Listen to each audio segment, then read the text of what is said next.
Hello friends, स्वागत है आप सबों का एबीसी एकेडमी पर। फ्रेंड्स, आज के इस क्लास में खान सर के नोट्स को देखने वाले हैं। आप में से जो भी लोग इस तरह का और भी क्लास देखना चाहते हैं, आप प्ले लिस्ट आकर चेक कर लीजिए। खान सर के द्वारा जो भी स्पेशल कहिए कि नोट्स वगैरह तैयार करवाया गया था, सब का क्लास आपको यहाँ पर देखने को ज़रूर मिल जाएगा। आप लोग प्ले लिस्ट आकर ज़रूर चेक करिए। आप अगर जानना चाहें तो देखिए, फिजिक्स है, केमिस्ट्री है, बायोलॉजी है, हिस्ट्री, सिविक्स, ज्योग्राफी है, साथ ही साथ जो एक्स्ट्रा और कुछ नोट्स वगैरह है, सारी चीज़ का क्लास आपको यहाँ पर ज़रूर मिल जाएगा। आप में से जो भी लोग बिहार दरोगा की तैयारी कर रहे हैं, ध्यान रखिए, बिहार दरोगा की अगर आप तैयारी कर रहे हो तो आप बिल्कुल सही जगह पर आए हैं। देखिए, यहाँ पर आपको बिहार दरोगा से रिलेटेड जितने भी स्पेशल क्लास हो सकते हैं, सारे क्लास आपको यहाँ पर मिल जाएगा। दरोगा के लिए बेस्ट से बेस्ट प्रैक्टिस सेट भी यहाँ पर है, आप लोग प्ले लिस्ट आकर चेक कर लीजिए। जैसे में ज्ञान बिंदु है, एडिटोरिया है, क्राउन है, स्पार्क है। साथ ही साथ क्वेश्चन बैंक आपको करवा दिया गया है। पिछले 15 वर्षों में बिहार दरोगा में जितने भी प्रश्न पूछे गए हैं, सारे प्रश्नों का संग्रह एक ही क्लास में मास्टर वीडियो के रूप में है, उसे तो आप ज़रूर देख लीजिएगा। आप लोग ध्यान रखें, जब तक कि आपके दरोगा का एग्ज़ाम नहीं हो जाता है, तब तक आपको इस चैनल पर बिहार दरोगा के लिए बेस्ट से बेस्ट क्लास मिलता रहेगा। आइए आज के इस क्लास को स्टार्ट करते हैं। आज के इस क्लास में मध्यकालीन भारत पर जो मुस्लिम आक्रमण हुए थे, मध्यकालीन भारत के समय में मुस्लिम आक्रमण हुए थे, उसके बारे में पढ़ने वाले हैं। जैसे में भारत पर अरब मुस्लिम आक्रमण हुआ था, इन सब के बारे में आप देखिए। इसके अलावा दिल्ली सल्तनत का भी क्लास आप लोगों को दिया जा चुका है। यहाँ पे दिल्ली सल्तनत आप देख रहे हो, यहाँ तक आज के इस क्लास को देखेंगे। दिल्ली सल्तनत का क्लास देखना हो, क्लास के लास्ट में आपको थंबनेल शो करेगा, आप लोग वहाँ से देख सकते हैं, या नहीं तो प्ले लिस्ट आइए, खान सर के काफ़ी सारे क्लास अवेलेबल हैं, सारे क्लास को आप लोग ज़रूर देख लीजिए। आइए स्टार्ट करते हैं क्लास को।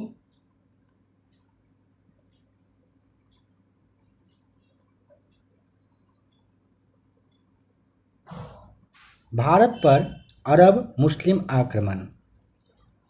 भारत पर सबसे पहले मुस्लिम आक्रमण 711 ईस्वी में बुदैला और उबैदुल्ला के नेतृत्व में हुआ था। ये दोनों ही आक्रमण असफल रहे, इसीलिए इसका नाम आप शायद नहीं जानते होंगे। बुदैला और उबैदुल्ला करके नाम आपको ध्यान रखना है। 711 में सबसे पहले भारत पर मुस्लिम आक्रमण होता है और ये आक्रमण असफल रहा। भारत पर पहला सफल आक्रमण करने वाला अरब का मुस्लिम शासक मोहम्मद बिन कासिम था। भारत पर पहला सफल आक्रमण करने वाला अरब का मुस्लिम शासक मोहम्मद बिन कासिम था, ध्यान रखेंगे। इसने 712 ईस्वी में रावर के युद्ध में सिंध के राजा दाहिर को पराजित कर दिया। राजा दाहिर चच का वंशज था। उस समय सिंह की जो राजधानी थी वो ब्राह्मणवाद कहिए या फिर आरोह नाम था, यही रहा था।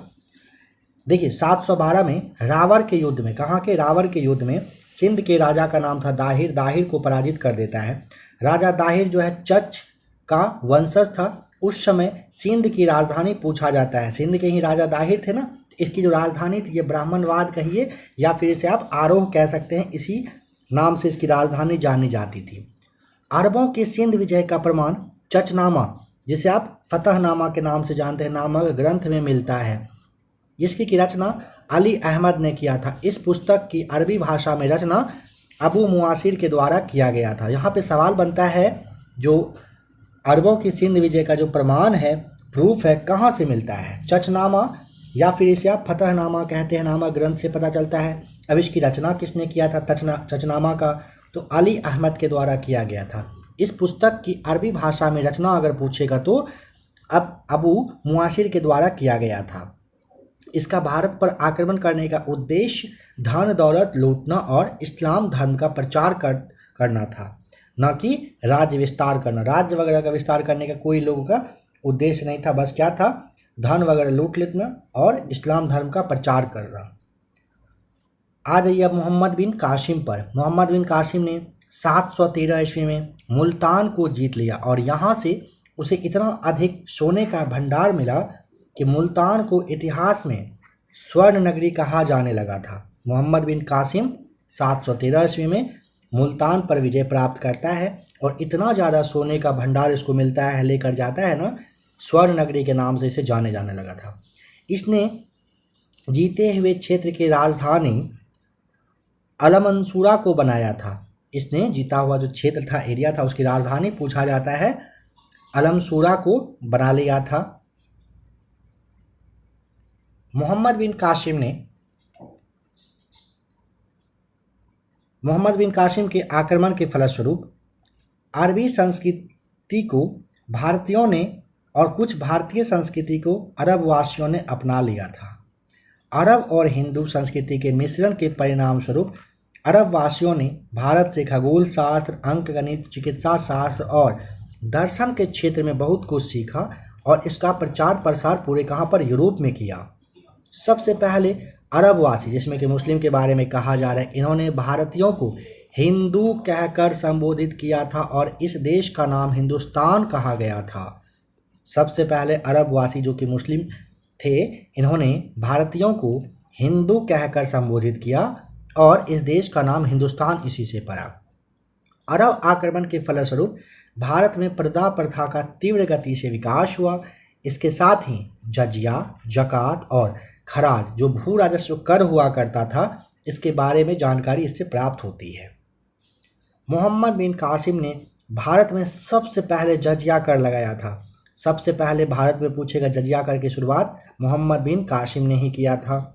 जजिया गैर मुसलमानों से लिए जाने वाला एक प्रकार का सुरक्षात्मक कर हुआ करता था। जजिया गैर मुसलमानों से लिया जाने वाला एक प्रकार का सुरक्षात्मक कर यानी कि टैक्स था। मोहम्मद बिन कासिम ने जजिया कर से 5 लोगों को मुक्त रखा था। किसको किसको? बच्चे से जजिया कर नहीं लिया जाता था, बूढ़े से नहीं, ब्राह्मण से नहीं, विकलांग से नहीं और औरत से नहीं लिया जाता था जजिया कर। मोहम्मद बिन कासिम ने कितने तरह के लोगों को जजिया कर से मुक्त रखा था? सवाल पूछा जाए आपको बताना है 5 तरह के। बच्चों से नहीं लिया जाता था, बच्चा, बूढ़ा, ब्राह्मण, विकलांग और औरत से जजिया कर नहीं लिया जाता था।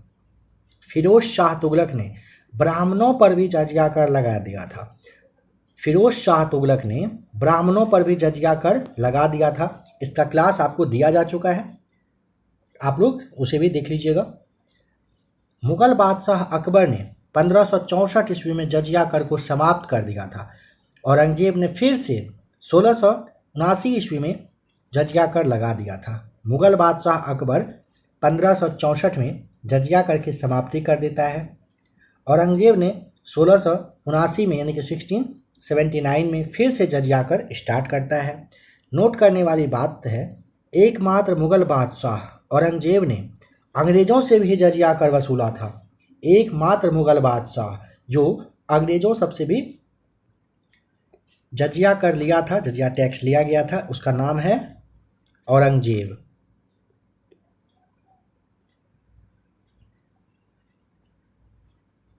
जजिया कर को अंतिम रूप से मोहम्मद शाह, जिसे रंगीला बादशाह कहा जाता था, इन्होंने समाप्त किया था। जजिया कर को अंतिम रूप से यानी कि फाइनली समाप्त करने का श्रेय अगर किसी को जाता है तो वह है मोहम्मद शाह, जिसे आप रंगीला बादशाह के नाम से भी जानते हो। विष्णु शर्मा का पंचतंत्र, चरक संहिता, आर्यभट्ट का सूर्य सिद्धांत तथा सुश्रुत संहिता का अरबी भाषा में अनुवाद किया गया था।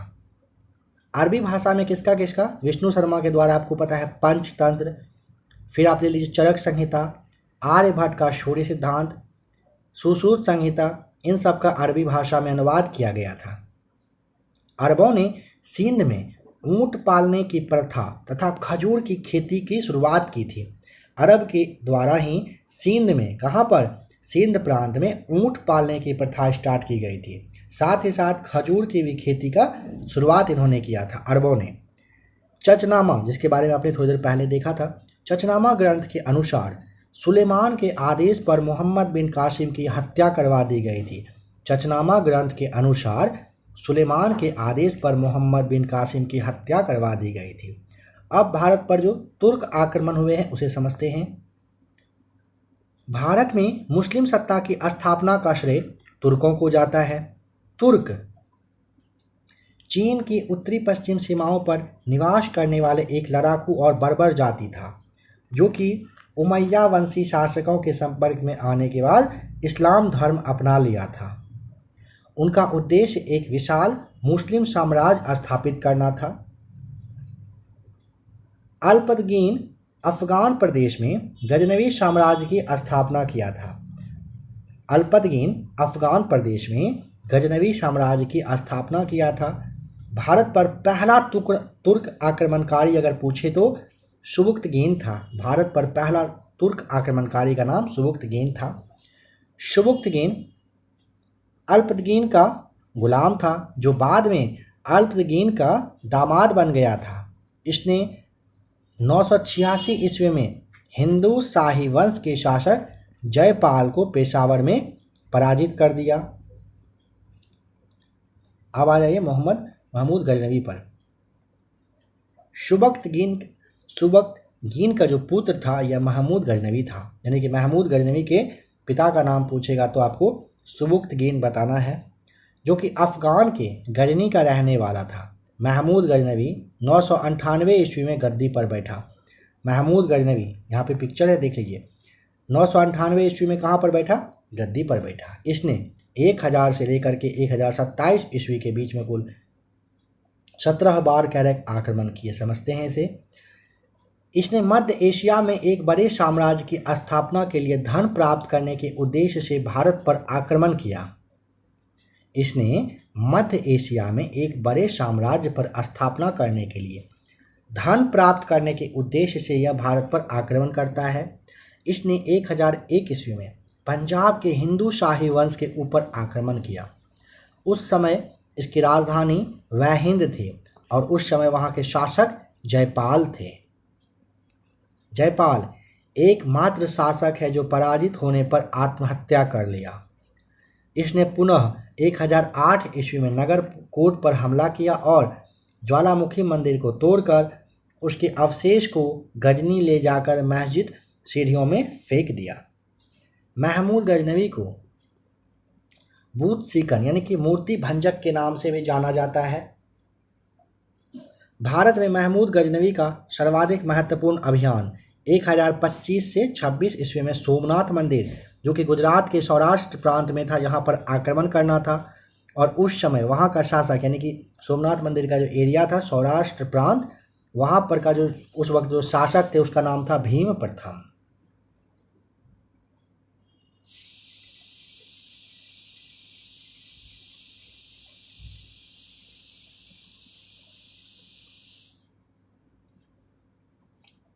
इस युद्ध में 50,000 से अधिक लोग मारे गए थे।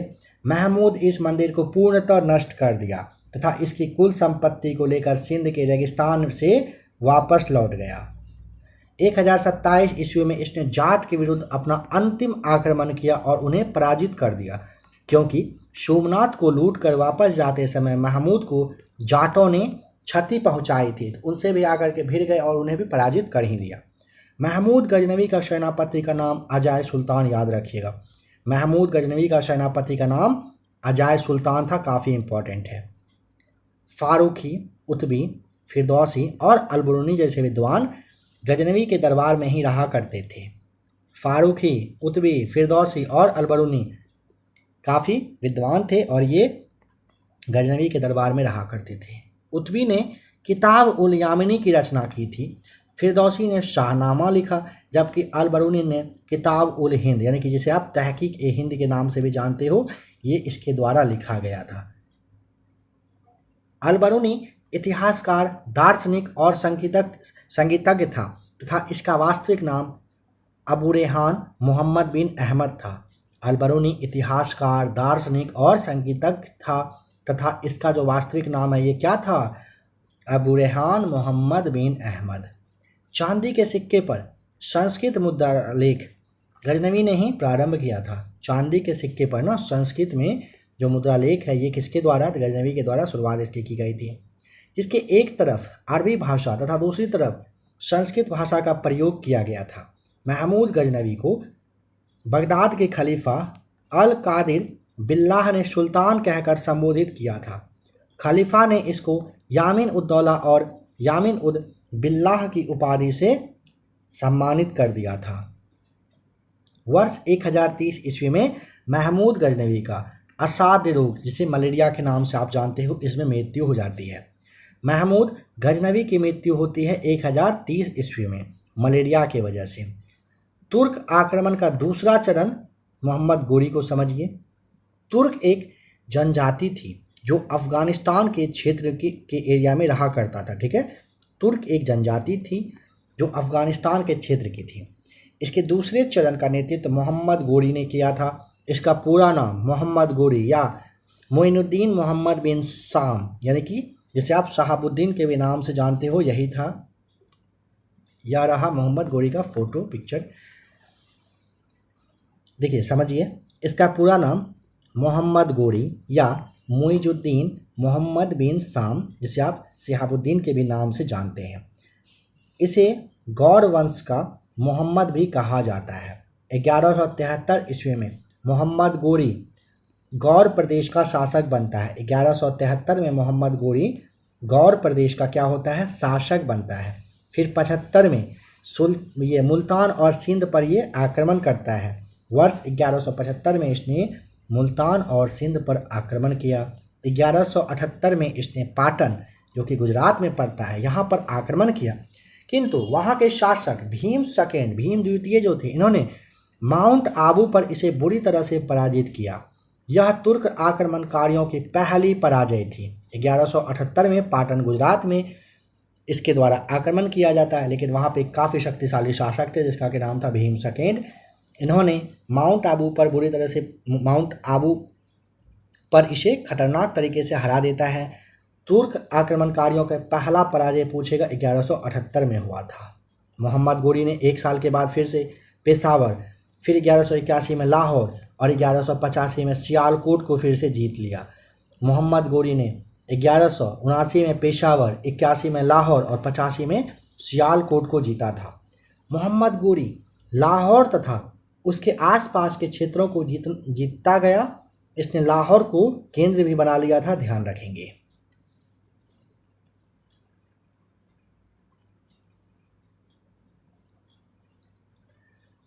इसने मतलब किसने, गोरी ने पंजाब के भटिंडा पर जब अधिकार किया तो पृथ्वीराज चौहान तृतीय से विवाद हो गया। 1191 ईस्वी में तराइन के प्रथम युद्ध में पृथ्वीराज चौहान तृतीय ने मोहम्मद गोरी को पराजित कर दिया। 1191 में हुआ था तराइन का पहला युद्ध। तराइन का पहला युद्ध कब हुआ था, 1191 में। पृथ्वीराज चौहान तृतीय ने गोरी को क्या किया था, पराजित कर दिया था। फिर एक साल के बाद 92 में तराइन के द्वितीय युद्ध में मोहम्मद गोरी ने जयचंद के सहयोग से पृथ्वीराज चौहान तृतीय को पराजित कर दिया और उसकी हत्या कर दी। काफ़ी बार आपने जयचंद का नाम सुना होगा, जयचंद मत बनो कहा जाता है। 1192 में तराइन का दूसरा युद्ध में ना मोहम्मद गोरी जयचंद की सहायता से पृथ्वीराज चौहान तृतीय को हरा देता है, ठीक है, और उसके बाद उसकी हत्या भी कर दिया है। महमूद गजनवी का सेनापति मलिक अजाय सुल्तान था। इतिहासकार नाम है B.S. स्मिथ। B.S. स्मिथ ने कहा कि तराइन का दूसरा वाला युद्ध ऐसा निर्णायक युद्ध साबित हुआ जिसमें भारत पर मुसलमानों की आधारभूत सफलता निश्चित कर दिया। बाद में होने वाले आक्रमण परिणाम मात्र थे। तराइन के युद्ध के बाद गोरी ने मेरठ, अलीगढ़ पर अधिकार कर लिया, दिल्ली को अपनी राजधानी बना दिया। तराइन के युद्ध में गोरी ने मेरठ और अलीगढ़ पर आक्रमण किया, दिल्ली को अपनी राजधानी बना लिया। वर्ष 1194 में चंदवार के युद्ध में जो फिरोजाबाद कहलाता है, उसने कह रहे कि गढ़वाला शासक जयचंद को पराजित किया। मोहम्मद गोरी का गुलाम तथा कुतुबुद्दीन ऐबक का सेनापति बख्तियार खिलजी 1198 ईस्वी में नालंदा विश्वविद्यालय को ध्वस्त कर दिया तथा बिहार शरीफ नामक शहर को बसाया था। बख्तियार खिलजी ने 1198 में कहिए कि नालंदा विश्वविद्यालय में खतरनाक तरीके से आग लगा दिया था। काफ़ी वर्षों तक नालंदा विश्वविद्यालय जलता रहा था। 1205 ईस्वी में गोरी ने अपना अंतिम अभियान पंजाब के खोखर जातियों के विरुद्ध में किया। वर्ष 1205 में मोहम्मद गोरी ने अपना अंतिम अभियान पंजाब के खोखर जो जाति थे इन्हीं के खिलाफ ये करते हैं। मोहम्मद गोरी का सेनापति मोहम्मद बिन बख्तियार खिलजी ने 1203 ईस्वी में बिहार विजय, 1204-5 में बंगाल विजय, साथ ही साथ 1206 में इन्होंने आक्रमण किया था असम पर। काफ़ी इम्पॉर्टेंट है, याद रखिए। मोहम्मद गोरी का सेनापति मोहम्मद बिन बख्तियार खिलजी ने वर्ष 1203 में बिहार विजय, 1204 और 5 के समय में बंगाल पर विजय कर लिया था और 1206 में असम पर यह आक्रमण किया था। मोहम्मद बिन बख्तियार खिलजी। गोरी के समय सिक्कों पर हिंदू देवी लक्ष्मी का अंकन मिलता है। मोहम्मद गोरी के साथ प्रसिद्ध चिश्ती संत जो मोइनुद्दीन चिश्ती साहब थे, ये भारत आए थे, जिन्होंने भारत में चिश्ती संप्रदाय की स्थापना किए थे। मोहम्मद गोरी के साथ प्रसिद्ध चिश्ती संत मोइनुद्दीन चिश्ती थे, जो कि भारत आए। इन्होंने भारत में चिश्ती संप्रदाय की स्थापना किए। मोहम्मद गोरी का कोई पुत्र नहीं था तथा जयचंद को पराजित करने के बाद गोरी द्वारा भारत में जीते गए प्रदेशों को कुतुबुद्दीन ऐबक को सौंप कर वापस वो गजनी लौट गया। मोहम्मद गोरी ने कुतुबुद्दीन ऐबक को प्रथम अख्ता प्रदान किया था। मोहम्मद गोरी ने कुतुबुद्दीन ऐबक को पहला अख्ता प्रदान किया था। वर्ष 1206 में दमयक नामक स्थान पर रामलाल खोखर ने मोहम्मद गोरी की हत्या कर दिया था। 1206 में दमयक नामक स्थान पर ध्यान रखिएगा कि रामलाल खोखर ने मोहम्मद गोरी की हत्या कर दिया। मोहम्मद गोरी को गजनी में दफनाया गया। सवाल बनता है मोहम्मद गोरी को कहाँ पर, तो गजनी में दफनाया गया था। मोहम्मद गोरी के 3 प्रमुख गुलामों में से कुतुबुद्दीन ऐबक, यालदोज और कुबाजा करके था। मोहम्मद गोरी का 3 प्रमुख गुलाम था। कौन कौन सा? कुतुबुद्दीन ऐबक, यालदोज और कुबाजा। ऐबक से जो नेक्स्ट जो क्लास है वो आपने देख लिया है, प्लेलिस्ट आकर चेक करिएगा। देखिए, वन लाइनर क्वेश्चन को आप यहाँ पे समझते हैं। अभी जो आपने प्रश्न को देखा, थ्योरी को पढ़ा, उसी से रिलेटेड सवाल देखने को मिलेगा और कुछ एक्स्ट्रा फैक्ट भी यहाँ पर है। भारत में प्रथम मुस्लिम आक्रमण जो हुआ है ये मोहम्मद बिन कासिम के द्वारा। मोहम्मद बिन कासिम के नेतृत्व में अरबों ने सिंध पर जो किस वर्ष है कि आक्रमण किया था? 711 और 12 के समय में। अरब आक्रमण के समय सिंध पर किसका शासन था? दाहिर का। गैर मुस्लिमों की भूमि को क्या कहा जाता था? दार उल हर्ब के नाम से गैर मुस्लिम की भूमि को जाना जाता था। मोहम्मद बिन कासिम ने मार्तंड मंदिर का विध्वंस कर किस क्षेत्र में किया था? मोहम्मद बिन कासिम ने मार्तंड मंदिर का विध्वंस किस क्षेत्र में किया था? तो मुल्तान में किया था। इस्लामी आचार विचार के कानून को क्या कहा जाता है? शरीयत कानून। महमूद गजनवी के आक्रमण के समय चालुक्यों की बेंगी शाखा का शासक कौन था? शक्ति वर्मा प्रथम, बता दीजिएगा। गजनी राजवंश का संस्थापक कौन था? अल्पतगीन। महमूद गजनवी के पिता का नाम क्या था? सुबुक्तगीन। महमूद गजनवी के पिता का नाम सुबुक्तगीन था। महमूद गजनवी ने सोमनाथ मंदिर पर आक्रमण किया था वर्ष 1025 ईस्वी में। महमूद जो गजनवी है इसका अंतिम आक्रमण हुआ था किसके खिलाफ? जाटों के खिलाफ।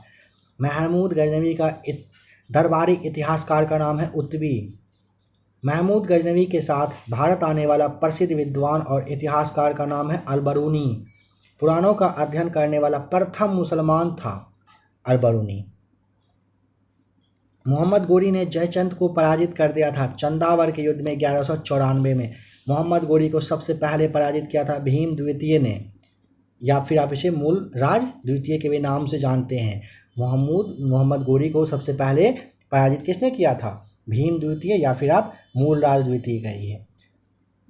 भारत में मोहम्मद गोरी ने प्रथम अख्ता प्रदान किया कुतुबुद्दीन ऐबक को। किस तुर्क ने लूट मार की नीति छोड़कर भारत में अस्थायी राजनीतिक शासन की स्थापना की नीति अपनाई थी? कुतुबुद्दीन ऐबक ने। महमूद गजनवी के भारत आक्रमण के समय कश्मीर पर किस वंश का शासन था? लोहार वंश का। 8वीं शताब्दी के मध्य में दिल्ली नगर की नींव किस शासक ने रखी थी?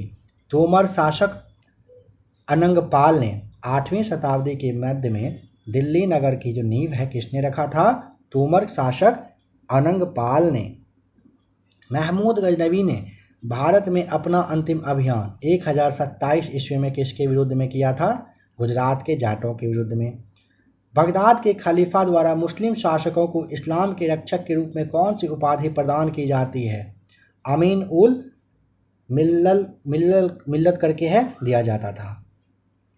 सुल्तान खुसरो, जो अमीर खुसरो है, किस साम्राज्य का अंतिम शासक था? गजनी साम्राज्य का। सुल्तान खुसरो किस साम्राज्य का अंतिम शासक? गजनी साम्राज्य का। 1175 से 1206 ईस्वी तक भारत पर किस विदेशी शासक ने लगातार आक्रमण किया था? मोहम्मद गोरी ने। आबू पर्वत के निकट में 1178 ईस्वी में किस शासक ने मोहम्मद गोरी को पराजित किया था?